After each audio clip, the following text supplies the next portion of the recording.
They said they wanted me there. Swore up and down it wouldn't be the same without me. Fly out, Grandma, they said. We want you here for Thanksgiving. So I did. I packed the pie dish. I packed my cardigan. I packed every ounce of softness I had left. And then I waited. I was at Gate 3A of Minneapolis-St. Paul Airport, standing beneath the arrival sign with my wheeled suitcase beside me, coat folded neatly over one arm. People bustled past with flowers, balloons, little kids holding signs. Some were hugging, some were crying. All of them were being claimed. I stood like a misplaced package. The flight had landed 42 minutes ago. I had checked. Twice. I had also reread the text from my daughter-in-law 3 times. We'll be there. Kids can't wait to see you. Followed by a heart emoji. I had sent a reply. Flight lands at 3:10. Can't wait to hug everyone. No answer. I kept my coat folded because it was warm inside. I didn't sit down because it felt like once I sat, I'd be giving up. Giving in. I didn't want to look like a woman who had been forgotten. At some point, my phone buzzed. Not a call. Not even a text. A notification. From social media. My heart beat faster. Not because I cared about those things, but because sometimes it's where my family posts pictures before they remember to call me. I opened the app. There they were. All of them. My son Greg in the navy sweater I sent last year, his wife Madeline, smiling big and tan like always. The kids, Elliot and Ruby, crowded around a table with candles, turkey, mashed potatoes, a pie that wasn't mine, all of them holding up glasses in a toast. The caption, "Full house, full hearts, happy Thanksgiving from our family to yours." My eyes skimmed the frame once more. There was no mistake. There was no space for me at that table. I didn't cry. Not then. I just turned around, pulled my coat on, and started walking. Out of the terminal, past the taxis, past the shuttle signs. I didn't know where I was going, but I knew one thing. I wouldn't be waiting for them to remember me. 3 days before my flight, Greg called. That alone should have tipped me off. My son doesn't usually call, not unless there's a birthday, a bill, or a reason. But this time, his voice was syrupy smooth, overly cheerful. "Hey, Mom, you doing anything for Thanksgiving?" I told him I was planning to stay home, roast a small chicken, maybe bake a pie if my hands cooperated, watch an old movie. "Nothing fancy," I said, "just me and the radio." He paused for a moment, like he was calculating something. "Well," he said, "the kids were asking about you. Thought maybe you'd like to come here this year. Everyone will be together. It wouldn't feel right without you." That part, the wouldn't feel right without you, it did something to me. It's been a long time since I've felt truly wanted anywhere. Needed, yes. Called on, depended on, but not wanted. There's a difference. So I said yes. I said I'd find a flight. Greg didn't offer to book it or reimburse me, and I didn't ask. I still had the envelope with the Christmas money I'd tucked away for emergencies. I thought this qualified. After we hung up, I stared at the phone a while, fingers still curled. I tried to remember the last time I'd felt excited. Not worried or anxious or obligated, just genuinely excited. The last time someone had invited me without adding a request for something. It had been years. I booked the ticket that evening, found a nonstop on sale. I even paid the extra $12 to choose a seat with more legroom. Silly, maybe, but I figured if I was going to travel halfway across the country, I might as well do it with a little comfort. The next day, I went shopping, not just for gifts, though I did pick up 2 books for the kids and a box of dark chocolate truffles Madeline used to like. No, I also bought something for myself, a new cardigan, navy blue, soft wool, The kind that drapes just right at the hips and makes you feel like maybe you belong in the picture too. I packed 3 days ahead, checked the weather in Minneapolis, set my heating to low, took the trash out early. I didn't tell my bridge group I was leaving. They'd only ask too many questions. And maybe a part of me didn't want to jinx it. It had been so long since someone had said, "Come, we want you here." I flew out on Thanksgiving morning. The airport was crowded, full of people with rolling bags, headphones, pillows shaped like animals. I smiled at a baby across the aisle, shared a look with another older woman reading a paperback, both of us with our hands in our laps, both with stories unspoken. When the plane landed, I smoothed down my skirt and brushed crumbs off my lap.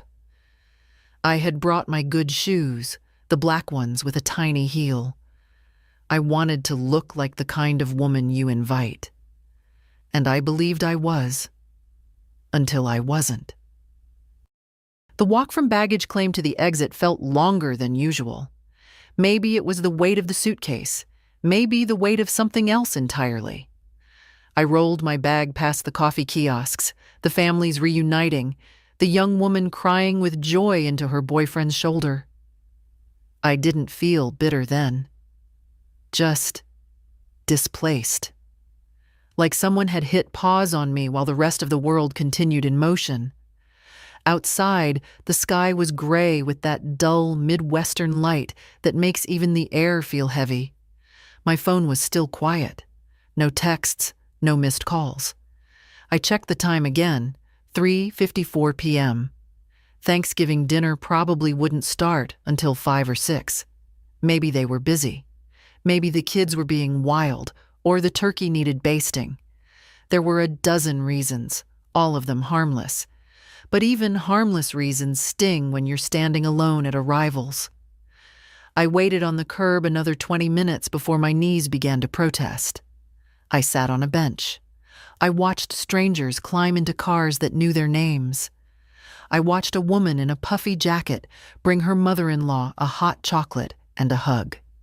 The mother-in-law looked older than me. That hug, brief, tight, real, landed right in the hollow part of my chest. At some point, I tried calling. Greg didn't pick up. I left a message. Said I'd landed. Said I was at the usual pickup point, outside door B, under the sign with the airplane on it. Said I hoped everything was okay and that I'd wait a little longer. But I already knew. I knew before I opened the app again. Before the photo loaded. Before I saw the cranberry sauce and the long wooden table and the caption about hearts being full. It wasn't the first time I'd been forgotten, but it was the first time I'd let myself admit that's what it was. I stood up, dusted off my coat, and pulled the suitcase behind me. No cab, no Uber, just me and the sidewalk. A man pushing a stroller offered a tired smile. I nodded back. Funny how in airports or outside them, you can sometimes feel more seen by strangers than your own blood. It was nearly 5 by then. The air had turned sharper, the kind of chill that slides under your collar and asks, "What now?" I didn't answer, just kept walking. My shoes weren't made for this much pavement, but I didn't stop. About a half-mile out, just past a car rental return, I saw it. A squat little building with a neon sign that said, Tina's Diner. The eye flickered in and out. The windows were fogged up from the warmth inside. Someone had taped paper turkeys to the glass. I went in. The bell above the door jingled. Inside, the diner smelled like hot grease and cinnamon. Vinyl booths, yellowed menus, a counter with cracked stools. There were maybe 6 people inside. A man in a UPS jacket, an older couple eating in silence, a waitress with a short ponytail who looked up when I entered and said, "Happy Thanksgiving, hun." "Same to you," I said, surprised by the steadiness of my own voice. I picked a booth near the window, slid in. The seat was warm, the table was clean. I pulled off my coat. Kitchen's slow today, the waitress said as she handed me a menu. But we've got turkey and pie. Pie sounds good, I said. What kind? She grinned. Pumpkin, pecan, or key lime? Pumpkin, and some tea, please. You got it. I looked out the window while I waited. My suitcase sat beside me, an obedient little dog. My phone, face down on the table, vibrated once. I didn't flip it over. The pie came. It was warm, with a dollop of whipped cream that leaned a little. The tea was strong and slightly bitter, just the way I like it. I took a bite, then another. It was the best piece of pie I'd had in years. Maybe not because of the spices or the crust. Maybe because, for once, I hadn't made it for anyone else. I ate slowly. I didn't rush. I didn't scroll. I didn't wait for anyone to show up and tell me it was all a misunderstanding. They weren't coming. Not today. Maybe not ever. And still, there I was. Whole. Breathing. Sitting at a booth under paper turkeys, letting the heat return to my fingers. When the waitress brought the check, she asked, "Want another slice to go?" I thought about it for a moment. Then I nodded. Yes. For later. She winked. Best decision you'll make all day. I smiled, not because it was funny, but because she was right. The air bit sharper as I stepped back outside. The little white bag with my second slice of pie dangled from one hand, and my suitcase rolled behind me with a soft, plastic rattle. I didn't have a plan. No hotel booked. No one waiting. But somehow I didn't feel lost. Not exactly. There's a kind of peace that comes when you finally stop expecting the people who hurt you to fix it. The wind picked up as I walked. It wasn't far to the nearest budget motel. I'd seen the sign while trudging from the airport, Valley Inn, weekly rates available. Nothing fancy. A square, low-slung building with beige paint and a vending machine by the front door. But it had lights on, and right now, that was enough. Inside the lobby, a man behind the counter was watching a football game on a tiny TV. He glanced up when I entered, his face a map of boredom and fryer grease. Need a room? Yes, just for one night, I said. Single? I looked down at myself. My good shoes were scuffed from the walk. My cardigan smelled faintly of airplane. I nodded. Single. He slid a form across the counter. ID and card. I handed them over. While he typed, I glanced at the TV. Some team in red and gold was losing badly. The man didn't seem to care. Room 114, he said, sliding me a key on a flimsy ring. End of the row. I took it, thanked him, and wheeled my suitcase down the sidewalk. The room was just what I expected. 2 lamps with mismatched shades, a bedspread patterned in muted browns, a television older than both my children. But it was warm. It had a working heater and a surprisingly clean bathroom. I peeled off my shoes and sat on the edge of the bed. My feet ached. My back ached more. But my heart, the part that should have been shattered, felt oddly intact. I stared at the phone for a long time before turning it back over. 3 missed calls from Greg, 2 from Madeline, a single text. Mom, where are you? No apology, no explanation, just confusion, as if I had disappeared, as if I were the one who forgot to show up. I didn't reply. Instead, I unzipped my suitcase, took out my notebook, the one I use for grocery lists and thoughts I never say out loud, and wrote something on a fresh page. I am not spare. I am not extra.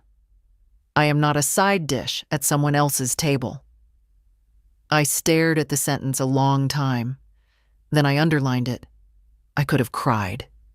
A year ago, 5 years ago, I would have. But tonight the tears wouldn't come. What came instead was an odd clarity, like stepping into cold water. Shocking, but clean. It wasn't just about this dinner or the airport. It was the years that led up to it, the birthdays they skipped, the voicemails left unanswered, the last-minute invitations that always sounded like obligations, never joy. I remembered Christmas 2 years ago when Madeline called and said, "We'd love to have you over, if it's not too much trouble getting here." That pause in her voice, the way she said, "if." I made them a ham. I took the bus.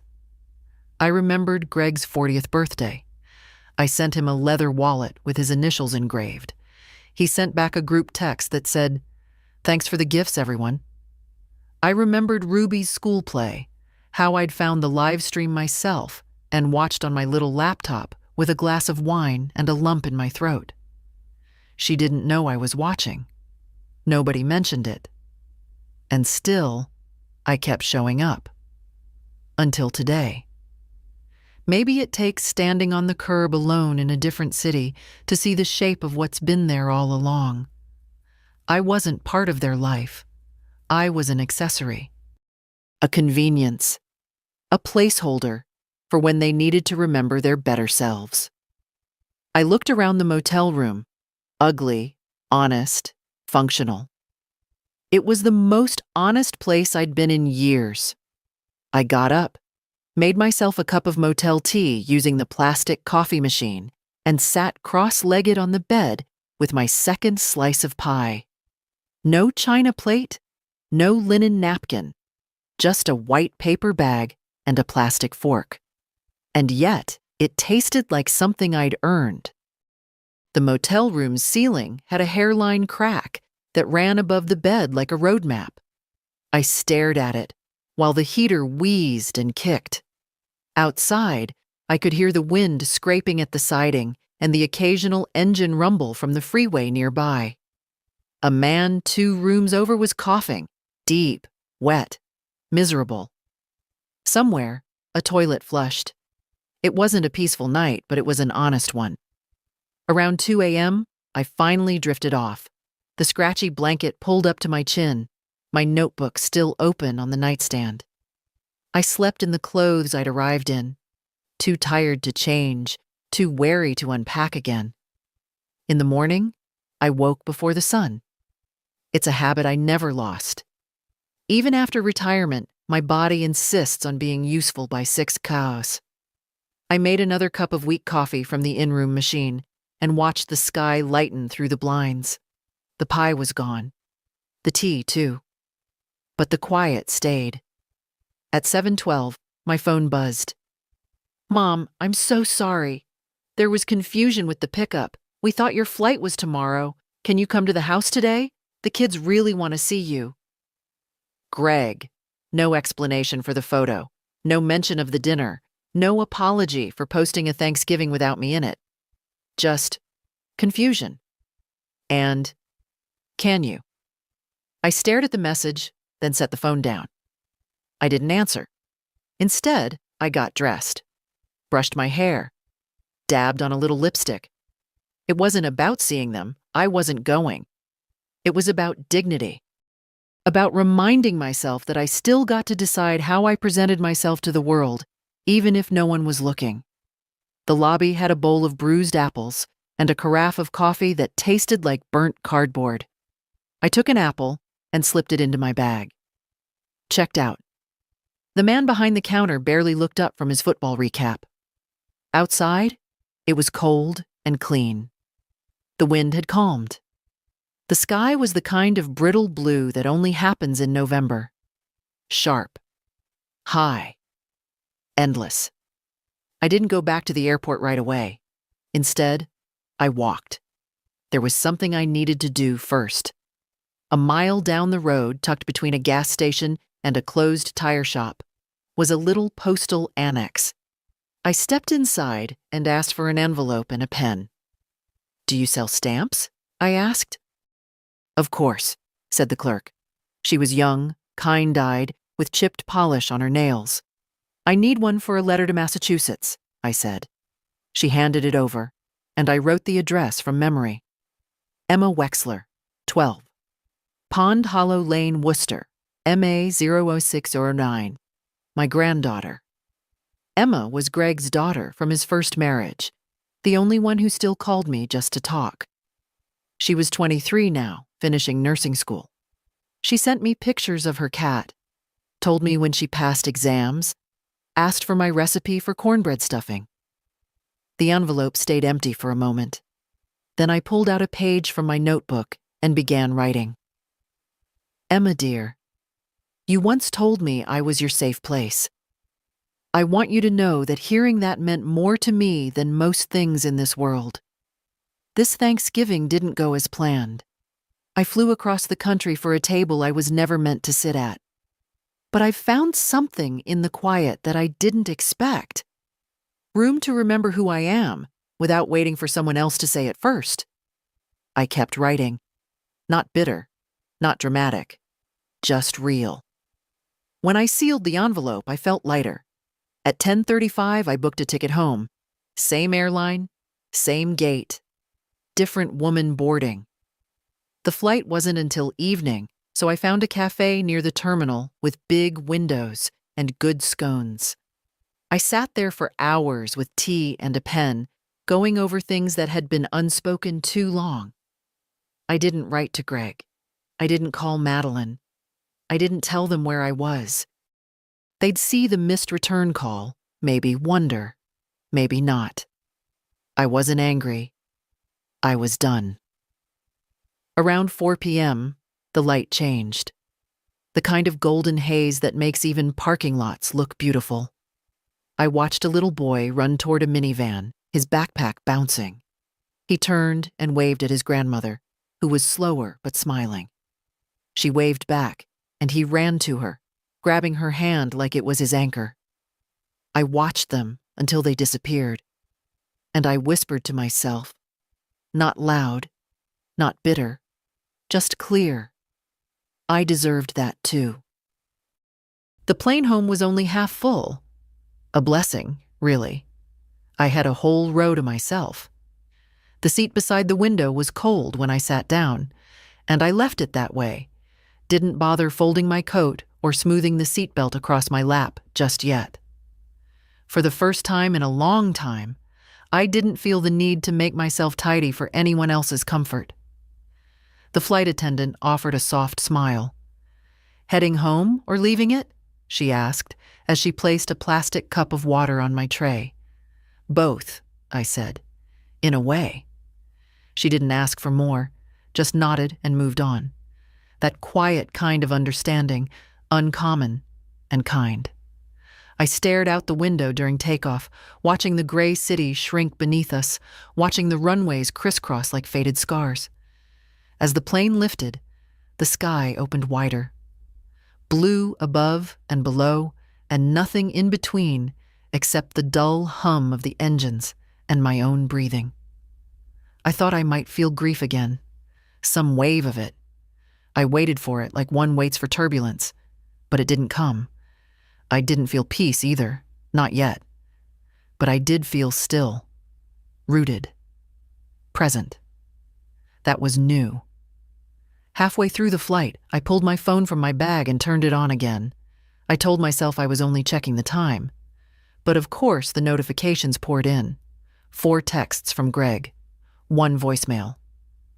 "Mom, I'm really sorry. Please call me. The kids were asking where you were. Madeline said she thought you knew we moved dinner up a day. Can we talk?" I didn't open the voicemail. I didn't delete it either. Let it sit. Let it wait the way I had waited. I switched the phone off again. When we landed, it was already dark. My little city glowed in a way that was quiet and familiar. The shuttle driver who took me back to the parking lot was an older man with a twinkle in his eye. He asked if I'd been visiting family, and I smiled and said, "Not exactly." At home, my porch light was still on. I had left it on out of habit, as if expecting to return tired and full and folded into the warmth of family. Instead, I walked in with pie crumbs in my bag and a mind sharper than it had been in years. My house smelled like lavender and old wood. The radiator kicked on with a comforting clank. I set down my suitcase and hung up my coat. I moved slowly, not from age but from intention. I made a cup of chamomile tea and sat at the kitchen table. The same table where I'd hosted years of Thanksgivings, where Greg once spilled gravy and Emma once cut snowflakes from napkins, where Madeline had sat, tight-lipped, looking at her phone more than my face. I looked around the room like it belonged to someone I was still meeting. Then I opened the drawer next to the fridge. That drawer, the one with the files, the one labeled Greg and Emma and legal. I pulled out Greg's folder. It was thick. Receipts, copies of checks, printouts of tuition assistance, an invoice from a mechanic I'd helped him pay when his transmission failed, the mortgage co-signing from 2010, the private preschool deposit I fronted for Ruby, with a note in Madeline's handwriting. "We'll pay you back after the bonus hits." They never did. I turned each page carefully, like tending to wounds, not in anger, not even in sadness, in clarity. Then I reached for the thinner folder labeled Emma. Birthday cards, photos she'd mailed me, a printout of her college graduation announcement, handwritten notes in bubbly ink, a thank you for helping her cover a course fee, a postcard from Vermont. "Wish you were here. Fall is wild and wonderful." I closed both folders and sat back. Then I reached for my notebook. And this time, I didn't write feelings. I wrote a plan. The next morning, I was at the bank before the doors even opened. A light frost coated the steps, making them slick, but I climbed them slowly and steadily, wearing my oldest boots and that same navy cardigan. The cardigan didn't match my scarf, but I no longer cared about appearances. I cared about action.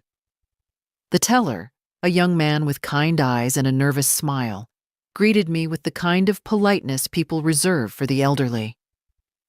"Good morning, Mrs. Wexler. How can we help you today?"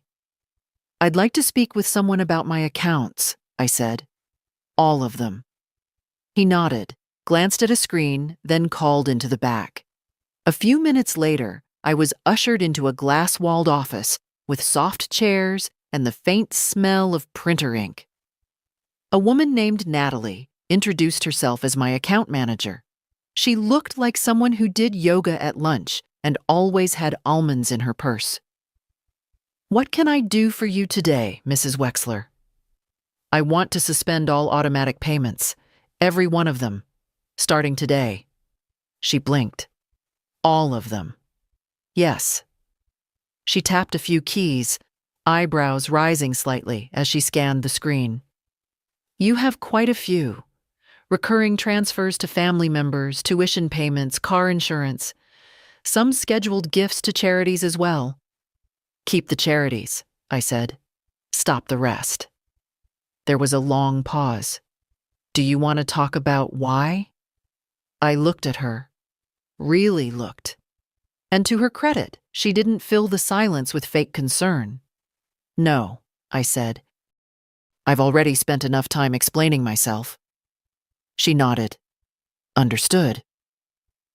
While she worked, I sat in the quiet of that office and watched the world move outside the window. A mother wrangling a toddler into a car seat. An older man pushing a walker.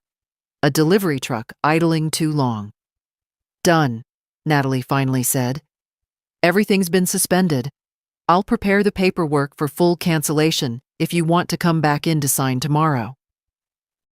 "I will." She hesitated. "There's also a power of attorney on file. Gregory Wexler. Do you still want him to have access?" I felt my pulse slow, not rise. "No," I said. "Revoke it." "Understood." She printed the form, and I signed it with steady hands. By the time I left the bank, the frost had melted. I didn't rush. I stopped at the bakery on the corner, bought myself a fresh roll, and walked the long way home. It wasn't about punishing Greg. Not really. It was about drawing a line where I hadn't before, about recognizing that love doesn't grow from sacrifice alone. It needs light.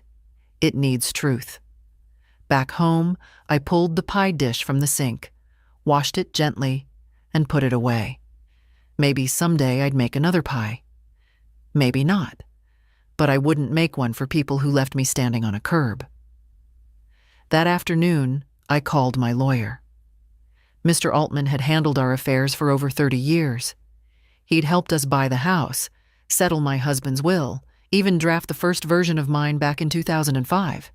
His voice was warm but cautious. "Mrs. Wexler, what can I do for you?" "I'd like to make changes to my estate," I said. "And I want to establish a trust."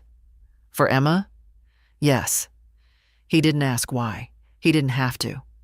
People like Mr. Altman have seen every version of family disappointment that exists. We set a time for the next day. When I hung up, I felt no triumph, no victory, just clarity.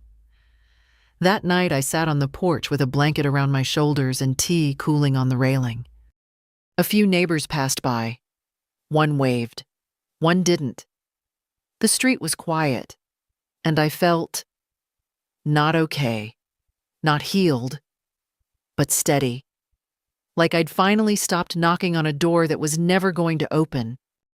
The next morning, the sky was soft and low, that pale winter gray that wraps around the houses like gauze.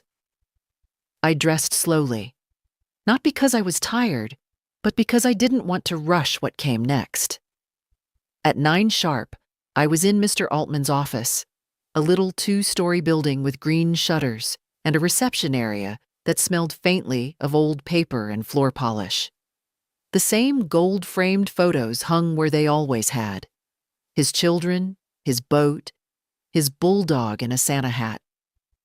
He stood when I entered, still as polite as he was 20 years ago. "Mrs. Wexler," he said, extending a hand. "It's good to see you." "And you, Mr. Altman." We sat in his office, same leather chairs, same ticking wall clock, same stack of forms on his desk, though now his reading glasses were thicker and his mustache had gone from salt and pepper to snow white. "What are we changing today?" he asked gently. "My will," I said, "and I want to create a trust. Everything I own, every cent, every asset, I want it protected, and I want it to go to Emma. Only Emma." He didn't blink, just nodded and pulled out a legal pad. "I assume we're removing Gregory and Madeline?" "Yes. They've had enough from me, more than enough." He looked up at that, but didn't comment. "I want it airtight," I continued. "No back doors, no loopholes. Emma is the beneficiary. She gets everything when I'm gone.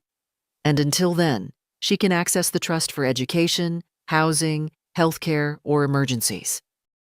I'll decide what counts as an emergency." Altman smiled a little. "You've thought this through." "I have." "And your home? Your pension account? The CDs?" "All of it. If it has my name, it moves to the trust." "Understood. And you want to retain full control while living, of course." "Exactly." He leaned back. "Emma's a good girl, always was." I felt something in my throat tighten. She's the only one who still sees me as a person, not a purse. Mr. Altman didn't flinch at the bitterness in my voice. "Then let's make sure your wishes are honored." For the next hour, we worked through every item. He asked questions. I gave firm answers. No more uncertainty. No more benefit of the doubt. When we reached the end, he gathered the papers into a folder and looked at me with something close to admiration. "I'll have the final draft ready in a few days," he said. "We'll get it notarized and it'll be done." "Thank you," I said, meaning it. Outside, the air had turned crisp. I walked home slowly, stopping once to buy a small poinsettia at the florist. I didn't decorate much anymore, but I wanted something bright on the kitchen table. Something alive. The moment I stepped through the door, the phone rang. I didn't recognize the number, but I answered anyway. Grandma? It was Emma. Her voice, breathy, nervous, warm. I got your letter. I sat down at the kitchen table. You did? I didn't know what happened. Dad and Madeline said you canceled your flight last minute. They made it sound like you just changed your mind. Of course they did. I was there, I said softly. I landed. I waited. I saw the photos. Emma went quiet. I'm so sorry, she whispered. I had no idea. I know, sweetheart. That's not on you. I should have called. I should have checked. You didn't know. You're not the one who made that choice. She sniffled on the other end. I missed you so much that day. It didn't feel right without you. For the first time since the airport, tears stung behind my eyes, but they didn't fall. Not this time. Thank you, I said. That means more than you know. There was a silence between us. Not awkward, just full. Grandma, she said finally, can I come visit next weekend? I have a break from classes. I'll take the train. My heart bloomed with something gentle and painful. Of course, I said. The guest room is ready. I'll bring the chessboard, she said. You still play? I never stopped. We hung up a few minutes later. I sat there at the table, hand still resting on the phone.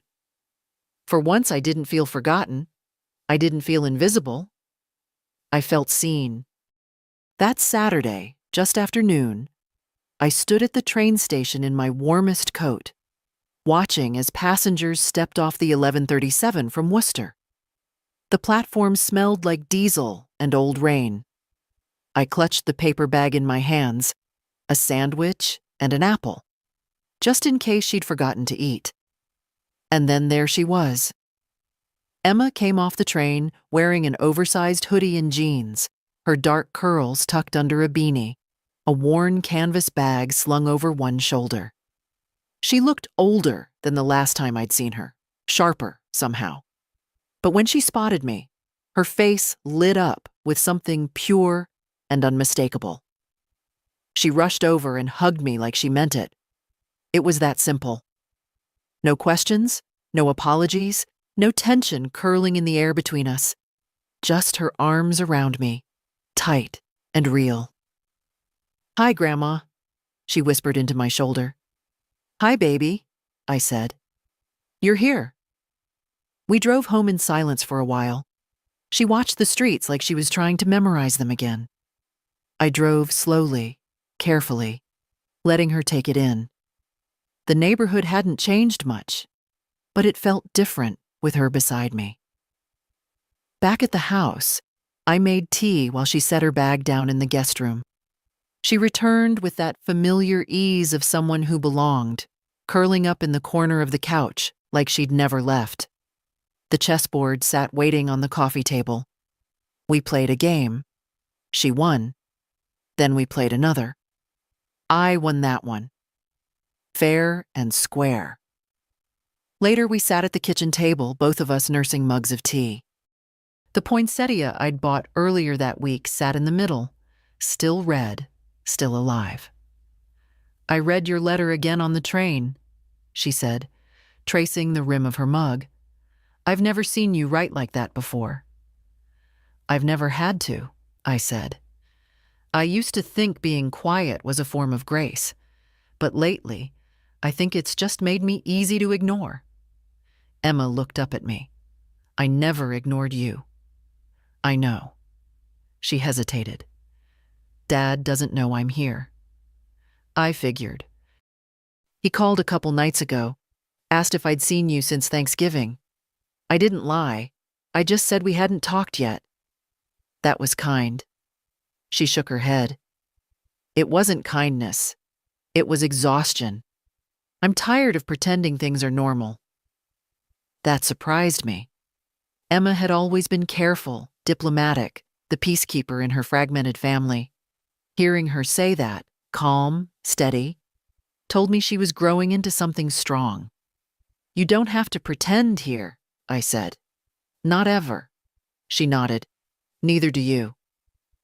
We sat in silence, just sipping our tea. And for the first time in weeks, I realized I wasn't angry anymore. I didn't need Greg or Madeline to grovel or explain or spin another story about what went wrong. I didn't need a text or a voicemail or a too-late invitation. I had this: my house, my tea, my granddaughter. I had myself. That evening, Emma offered to make dinner. She cooked pasta with garlic and spinach, and I grated cheese while we talked about everything and nothing. We watched a silly movie afterward and laughed too hard at parts that weren't really that funny. Before bed, she sat beside me on the couch and said, "Grandma, I don't want to lose you." "You won't? Promise?" "I can't promise forever," I said, "but I'm not going anywhere yet." She smiled, then hugged me again, gentler this time, but no less real. After she went to sleep, I sat in the quiet of the living room, the clock ticking like a slow metronome behind me. I looked around at the pictures on the mantel. Some faces had faded. Some frames were empty now, but one picture still stood tall. Me, holding Emma as a baby. My hair darker then, my face softer, but the grip of my hands around her tiny body just as steady. I looked at it a long time. Then I got up, turned off the light, and went to bed. Emma left Sunday afternoon. We lingered on the porch for a while before her train. I handed her a container of leftover pasta, a folded scarf I'd knitted last winter, and a quiet kind of love I didn't need to explain. She kissed my cheek and promised to call Tuesday. Then she was gone, a quick wave from the back window of the train, her breath fogging the glass. I stood there until the train had shrunk to nothing, then went back inside. The house felt quieter than usual, but not in a lonely way. It was the kind of silence that follows after something important has been said. A silence with shape and weight. I moved through the rooms slowly, picking up mugs, folding the blanket from the couch, placing the chessboard back on the shelf. When I reached the kitchen, I opened the drawer again. The files sat where I left them. Greg's folder still thick with paper. Emma's still light. But it wasn't just about them anymore. It was about me. I pulled out a yellow notepad and began listing everything I'd paid for over the last 15 years. Not just money given directly, but things I'd quietly covered. Home repairs, medical deductibles, legal fees. When Greg left his first wife, the down payment for their second car. Groceries when Madeline was too tired to shop. School fundraisers I'd been guilted into supporting with a check instead of a visit. Line by line, I wrote them down. By the time I finished, the list stretched over 4 pages. It was strange. I hadn't thought of myself as generous, just useful, reliable. Someone who helped because that's what mothers do. That's what I did. But looking at the numbers, I saw it clearly. I'd subsidized their life. And in return, they gave me politeness. Hollow birthdays, tired smiles. A chair near the coat rack when there was no room at the main table. I wasn't angry, not really. I was just done. At 3:17 p.m., my phone rang. Greg's name on the screen. I didn't pick up. A minute later, a voicemail. Then a text. "Hi, Mom. Just checking in. Hope everything's okay. Let me know when you're free to talk." No urgency. No specifics. Just a vague nudge, as if nothing had happened, as if he hadn't left me standing at the curb in another city while he carved turkey and took family photos I wasn't meant to see. I deleted the voicemail without listening. The text I left unread.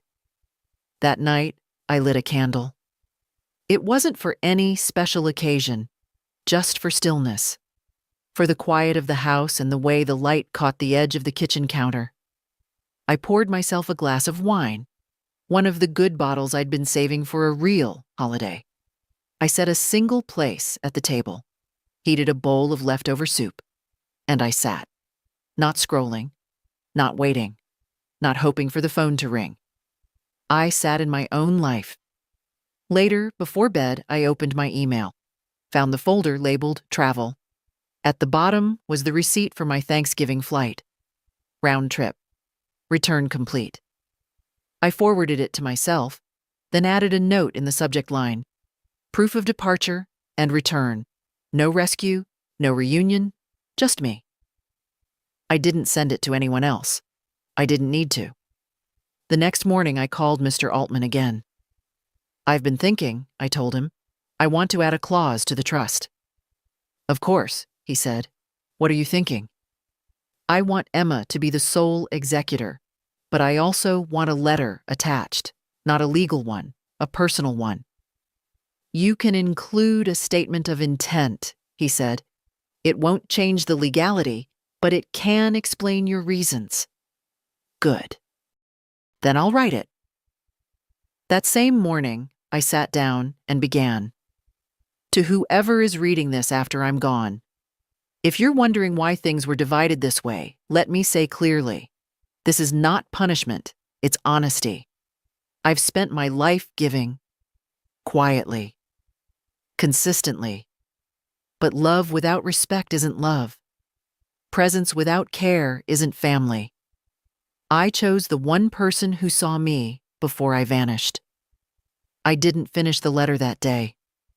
I didn't need to rush. Some things deserve to be written slow. Tuesday came and went without a call from Emma, not because she forgot, but because we'd agreed on it. She had clinicals that week and didn't want to be distracted. I'll call Friday, she'd said. After my shift. Same time. I trusted her. That morning, though, someone else did call. Madeline. Her name lit up my screen like a warning sign, all bright letters and bad timing. I let it ring out. Then, 30 seconds later, the text arrived. Hi, Irene. Hope you're well. Greg mentioned you've been hard to reach lately. Let's catch up soon? No punctuation where it mattered. No warmth where it counted. Catch up? We weren't old co-workers. We weren't neighbors who borrowed sugar once. I'd been her mother-in-law for almost 15 years. I'd helped her find her first real job after Ruby was born. I'd sent her care baskets when she had her gallbladder out. I'd paid for her mother's funeral flowers when their budget was too tight. Catch up? I set the phone down without replying. Later that afternoon, as if on cue, another message arrived. This one from Greg. Mom, Madeline tried calling. We're starting to get worried. Can you just let us know you're okay? The irony of it. They left me at an airport, but now they were worried. Not when I was standing with my suitcase and no pickup. Not when I was walking to a diner with frozen fingers. Not when they posted a photo that said everyone with their arms around each other and no seat left for me. But now, when silence echoed back to them, they panicked. Silence is powerful. It unnerves the people who are used to your noise, your giving, your yes. I kept the phone off for the rest of the day. That evening, I went through the attic. Not for any dramatic reason. Just to find an old recipe book Emma had once asked about, the one with my apple crisps scribbled in the margins. I hadn't been up there in years. The boxes smelled of dust and old pine, and the insulation curled like forgotten paper. In one box, labeled 1990-2005, I found the book. And beneath it, letters. Dozens of them. Cards from Greg as a teenager, drawings from Emma as a child, thank you notes from friends and cousins long moved away. A photo of my husband in his Sunday suit, holding a pumpkin pie like it was a prize. I sat down on the floor, cross-legged, and let the past rest in my lap. So many pieces of myself I'd stored away to make room for others. I thought about Greg as a little boy, how he used to insist on sleeping with his head against my chest because your heart is louder than the rain, how he'd cry if I left for work too early, how I taught him to tie his shoes with 2 loops instead of 1 because it made more sense to him. I had loved him so completely once. Maybe I still did. But love doesn't excuse neglect, and forgiveness doesn't mean return, not always.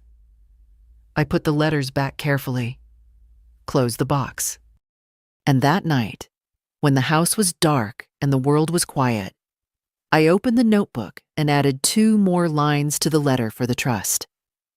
I didn't want my final act to be polite. I wanted it to be clear.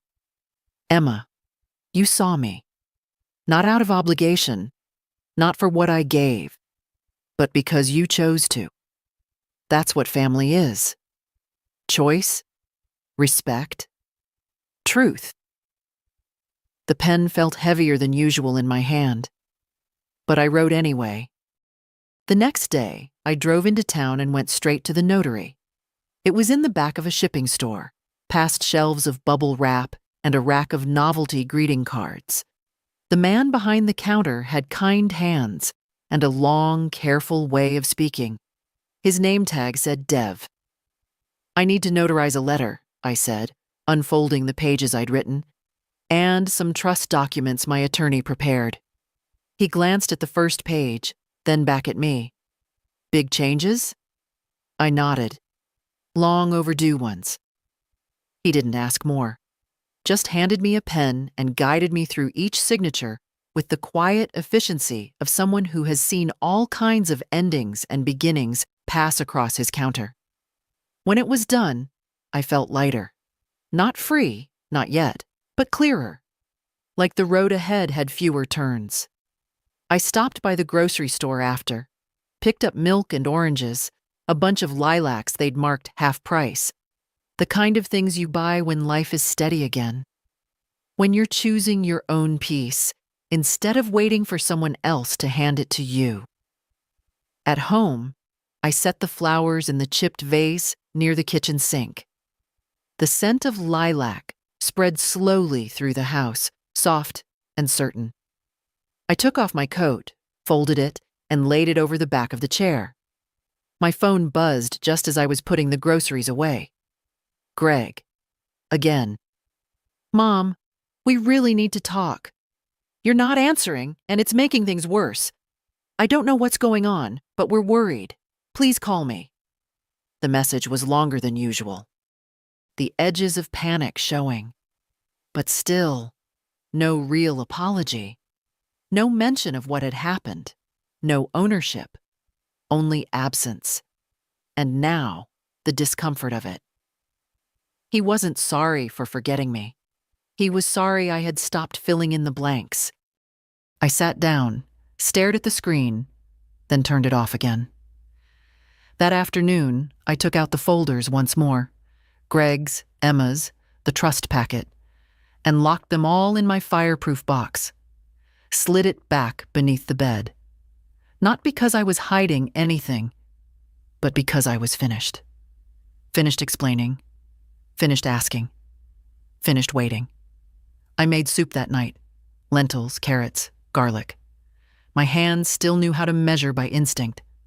I cooked for one, not for absence. I set the table, not in mourning, but in ritual. In respect. For myself. The soup was good. Later, I sat on the porch again, wrapped in a shawl, the air just brisk enough to feel like something shifting. And as the streetlights clicked on one by one, I remembered a moment I hadn't thought about in years. Greg was 10. He'd come home from school with a split lip and mud on his jeans. Another boy had shoved him in the field during recess.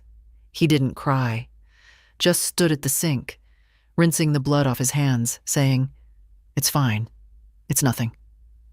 I had crouched beside him and said, "You're allowed to be hurt. It doesn't make you weak." I wish someone had said that to me, because I had been hurt. Quietly, consistently, for years. and I had let it go unchecked because I thought endurance was a virtue. But it's not. Not always. Sometimes it's just delay. Sometimes it's just the cost of silence. I sipped my tea slowly, let the night press in. The flowers in the kitchen swayed slightly in a draft, a blur of violet in the dark. Somewhere down the block, a dog barked. A car pulled into a driveway. Someone laughed, sharp and high, a sound from another life. And I sat in mine. No questions, no waiting, just the weight of my own belonging, finally whole. It was late Friday afternoon when the knock came. I was folding laundry at the kitchen table, towels mostly, still warm from the dryer, when I heard it. 3 slow raps. Not the mailman, not a neighbor. The kind of knock that carries hesitation behind it. I opened the door, and there she was. Madeline. Her hair was too perfect, like it had been brushed and sprayed in the car. She wore heels too narrow for our sidewalks and carried a tote bag slung over one shoulder. Her face bore that curated expression I'd come to know, part concern, part performance.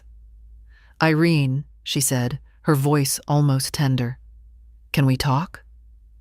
I didn't answer at first, just stepped aside and let her in.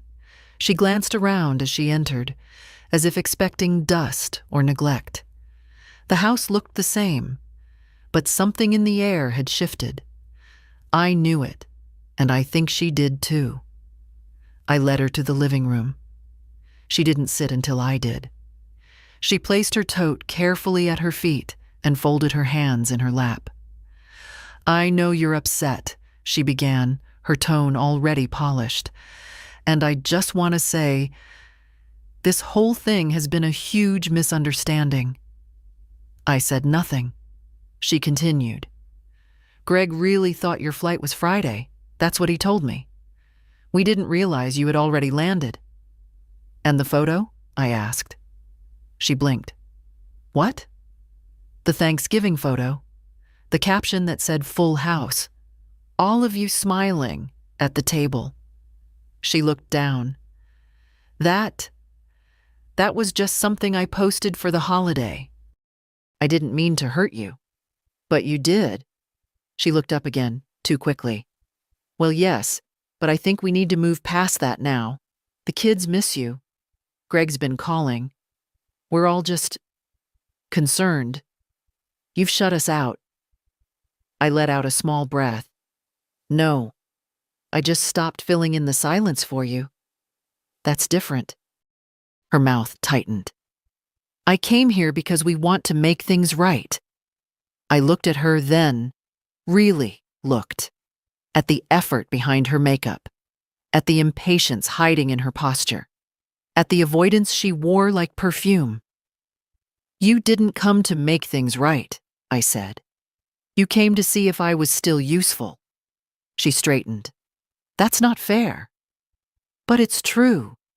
She glanced toward the hallway, as if Greg might appear and rescue her from this conversation. "I've given enough," I said calmly. "More than enough. And I've decided where the rest of it goes." That got her attention.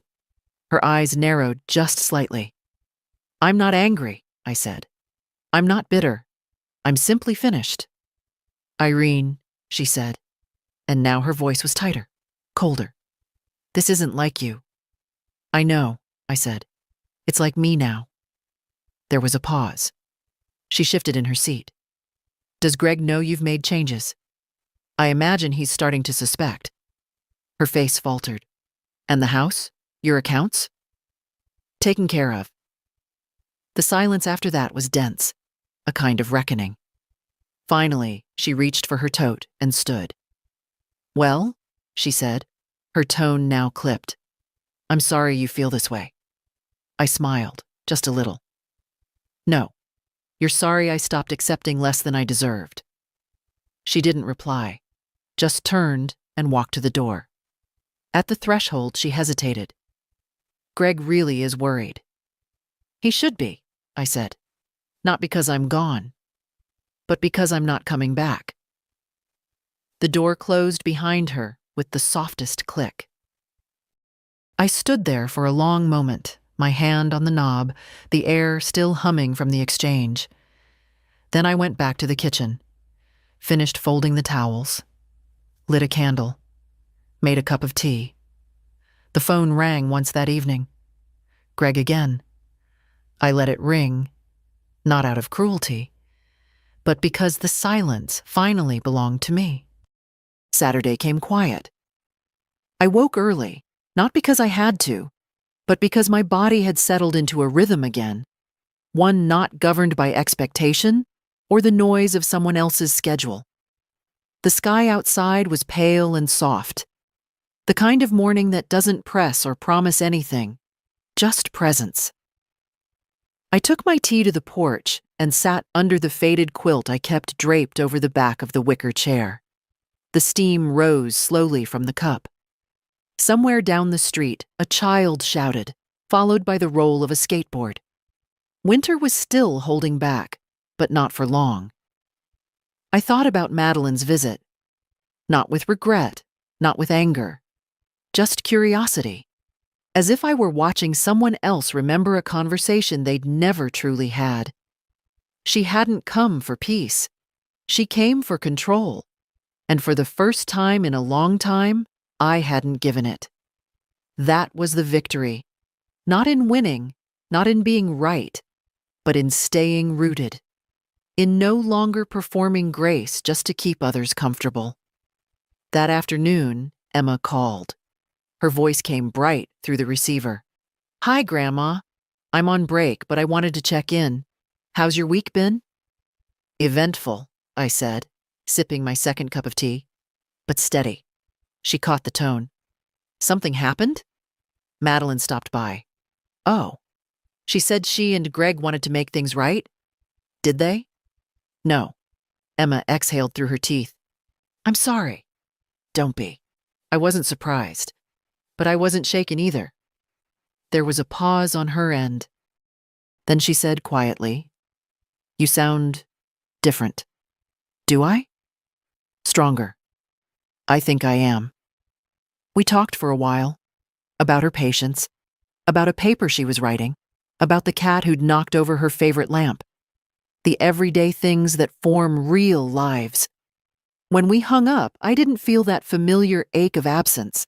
I felt connected, present, full. Later, I spent the afternoon going through the drawers in the spare room. Not out of urgency, but because I felt ready to decide what mattered. I found a set of linens I hadn't used in years.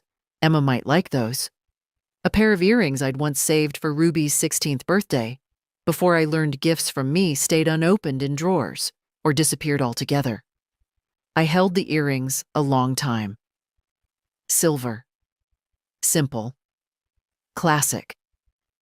I had bought them when Ruby was still a baby, imagining the moment she'd stand in front of a mirror, tucking them into her ears before a school dance.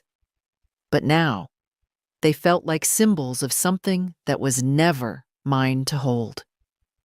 I set them aside. Not bitterly, just finally. That evening, I wrote in my notebook again. Not a letter this time, just a list. Things I no longer owed. Explanations. Second chances to people who waste first ones. Apologies for taking up space. A seat at a table that won't make room. Silence. And then, beside it, I wrote another list.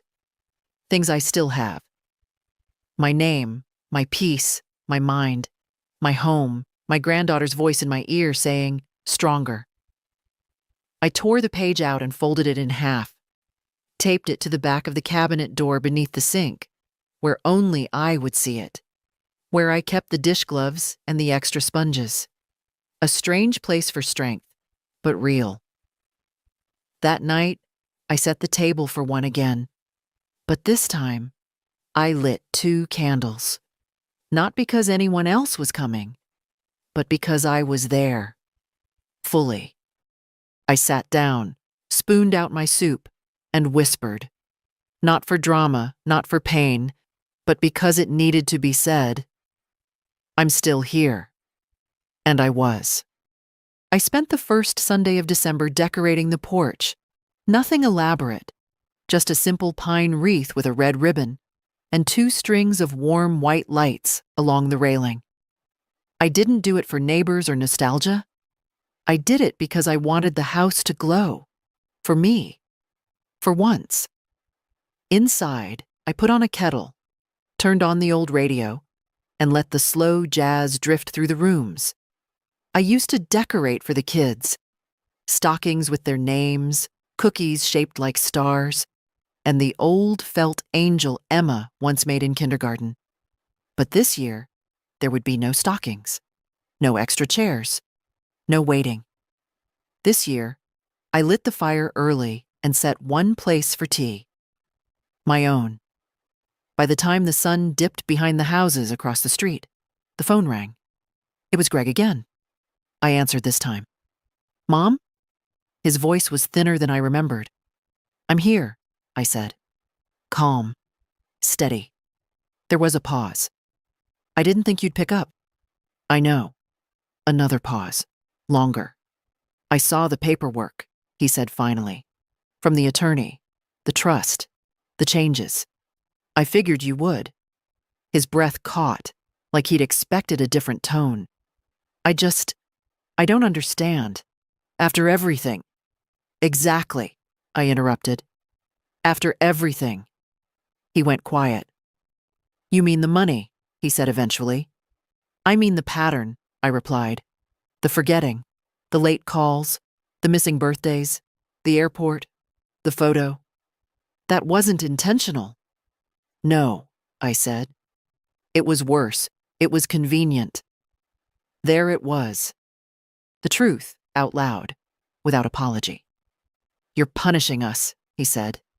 But it came out less like an accusation and more like a hope that I might deny it. Reassure him. Fold. "No," I said. "I'm releasing myself. From obligation. From old loyalties that only moved in one direction. From the guilt I'd carried so long, I'd forgotten what lightness felt like." "I never thought it would come to this," he muttered. "I know." His voice broke. "We're still your family." "No, Greg. I was your family. You haven't been mine in a long time." And with that, we ended. Not with shouting, not with resolution. Just with a truth said quietly enough to echo for years. I hung up, stood at the window and watched the street lamp flicker on. The next day, I mailed a small package to Emma. Inside, the silver earrings, wrapped in soft cloth, a copy of the trust, and a note. "These are yours, not because you asked, but because you showed up. Wear them when you feel uncertain. You're never invisible in this house. Not then, not now, not ever." She called 3 days later, crying and laughing at once. "Grandma," she said, voice trembling, "I don't know what to say." "You already did," I said. "The day you asked if you could come visit. The day you came without needing a reason. That night, I lit the fireplace and sat in its warmth. Outside, the street was quiet, dusted with the season's first snow. I watched it fall through the window, slow and clean. And I thought about all the Thanksgivings that had come before. The ones I cooked through pain. The ones I sat through quietly. The ones I was invited to as an afterthought. And then this one, the one I gave myself. No carving knives, no tablecloths, no second helpings. Just a walk, a diner, a slice of pie, and the clearest thing I'd ever tasted. Not bitterness, but freedom. And if you're reading this, if you've ever waited for someone who forgot to wait for you, listen close. You can stop now. You can light a candle for yourself. You can buy your own damn pie. And you can begin again. Right here. Right now. If this story moved you, share it. Someone out there needs to know they're not alone. Your silence has value. Your seat is your own. And you don't need permission to keep it.